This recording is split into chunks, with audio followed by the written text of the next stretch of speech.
Hi, I'm Michelle Garcia Winner, and I am the founder of Social Thinking. I not only do a lot of writing and speaking around the world on the subject, but I still see clients in my clinic. Every week that I'm here, I'm seeing a multitude of clients. And today I want to share with you about what I've been learning, kind of my own aha moments. What I really enjoy about working with clients is how much they teach me. The work of social thinking continues to evolve, and it evolves because of how myself and my colleague Dr. Pam Crook and some of our other colleagues just keep learning.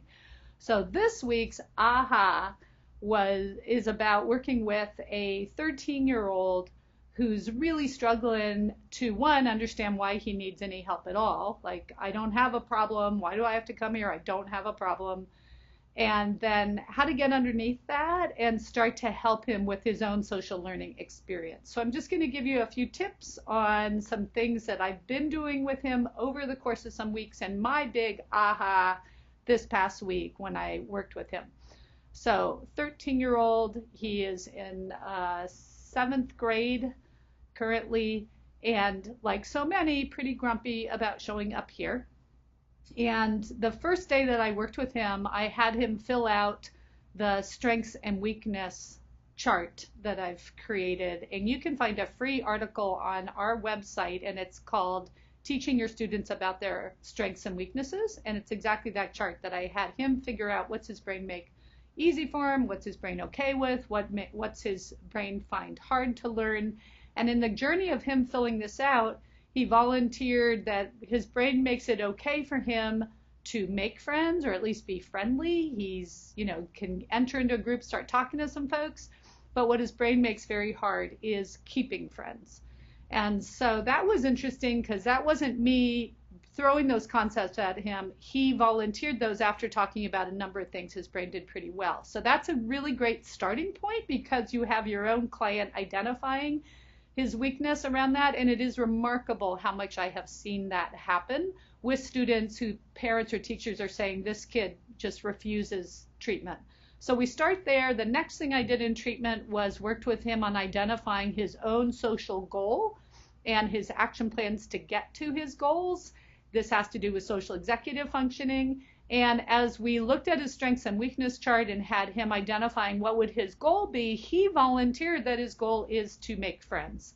He would like to not only make a friend, but keep a friend. That was the big goal, was how does he keep a friend? So I wrote down friend, and then he made sure that I wrote down friends. He wants to keep multiple friends. So in the journey of treatment, the next thing that we were doing, maybe 3 weeks into treatment with him, for sure it was 3 weeks into treatment with him, as I brought out the friendship pyramid. And that's something we talk about in our book, Socially Curious, Curiously Social, where I just show him the pyramid of friendship, from friendly to friendship. We start with greetings, to what is an acquaintance, to how do you meet up with somebody at school to like have lunch. The next one is how do you meet up with somebody that you're becoming friends with away from the environment in which you met them.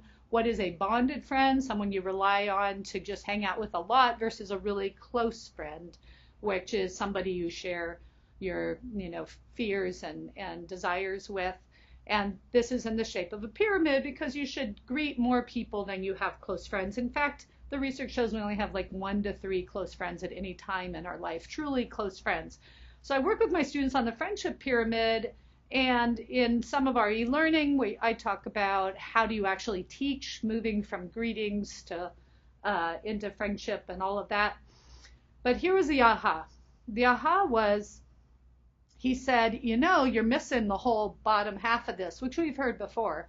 You need to have a pyramid of dislike. So that's what we did this past week, is we developed the pyramid of dislike. And in the journey of developing the pyramid of dislike, I asked him about working in a group.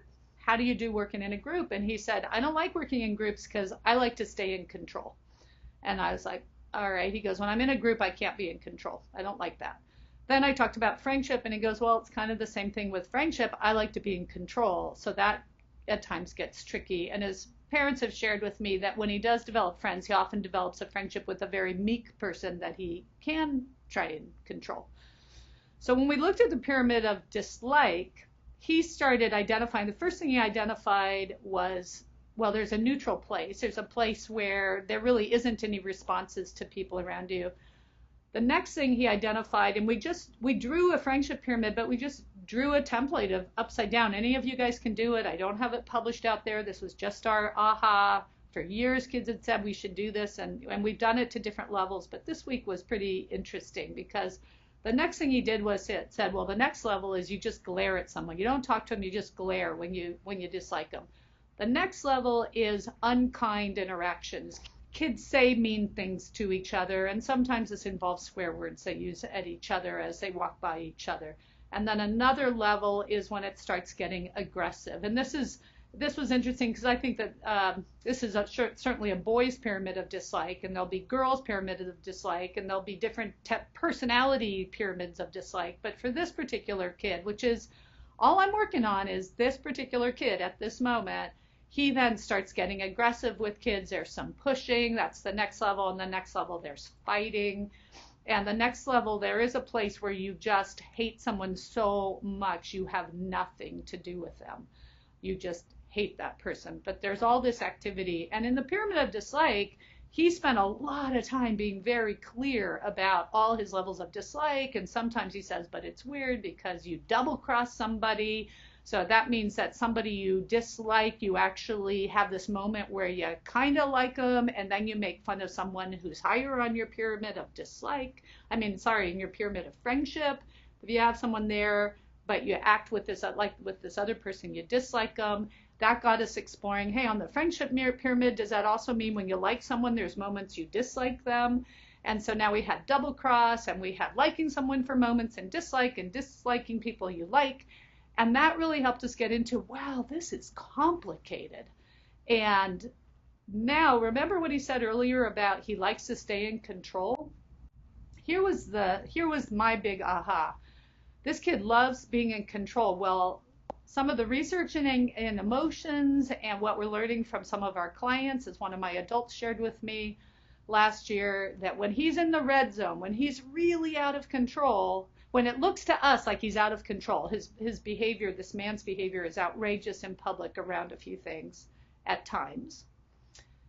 I was working with him on how to stay out of the red zone strategies. And then my man looks at me and he goes, I am the most in control when I am angry. That's when I feel the best. I am so in control when I'm super angry. And that was like, whoa, I had never thought about that. So now I've got this kid who's telling me he doesn't like being in groups because he loses control or doesn't have control.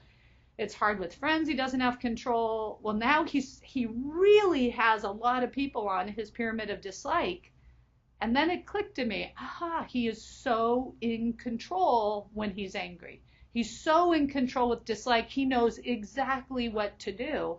And as we're going through the pyramid of dislike, we once in a while talk about the friendship pyramid. And he's like, why do you make a big deal about meeting up with people? Why do you make a big deal about being with people and sustaining that?